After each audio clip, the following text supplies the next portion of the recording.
আপনি কি বাণিজ্যিকভাবে পুকুরে নদীর মাছ চাষ করতে চান? তাহলে চাষ করুন কোরাল বা ভেটকি মাছের পোনা।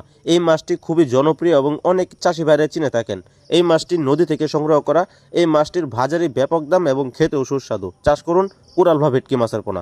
এছাড়াও চাষ করুন উন্নত মানের মনুসেক্স তেলাপিয়া, যে তেলাপিয়া পুকুরে কোনো প্রকার বাচ্চা এবং ডিম দেয় না, যার কারণে হচ্ছে এটি তৃতীয় লিঙ্গের মাছ। এটি খাবার খাবে আর বড় হবে। অধিকাংশ তেলাপিয়া পুকুরে ডিম এবং বাচ্চা দিয়ে দেয় বলে চাষিরা চাষ করে খুব লস করে থাকেন, এবং কি এই মাছটি চাষ করলে কোনো প্রকার লস হবে না। চাষ করুন মনুসেক্স তেলাপিয়া। এছাড়াও চাষ করুন নদী থেকে সংগ্রহ করা চিতল মাছের পোনা। এটি হচ্ছে যমুনা নদী থেকে সংগ্রহ করা খুবই বড় উন্নত মানের বুট মাছ থেকে উৎপাদন করা এই চিতল মাছের পোনা। এটি আমরা সারা বাংলাদেশে হোম ডেলিভারি দিচ্ছি এবং এটির ওয়েট এবং ওজন 7 থেকে 8 কেজি ওজন হয়ে থাকে। খুব বড় সাইজের চিতল মাছ হয় এইগুলো। তাই আপনারা পুকুরে খুব সহজভাবেই কার্প জাতীয় মাছের সাথে চাষ করতে পারেন এই চিতল মাছের পোনা। দর্শক, আমরা প্যাকেটিং এর মাধ্যমে যে কোনো মাছের পোনা হোম ডেলিভারি দিয়ে থাকি। আমাদের স্ক্রিনে থাকা নাম্বারে যোগাযোগ করে মাছের পোনা সংগ্রহ করতে পারেন। ধন্যবাদ।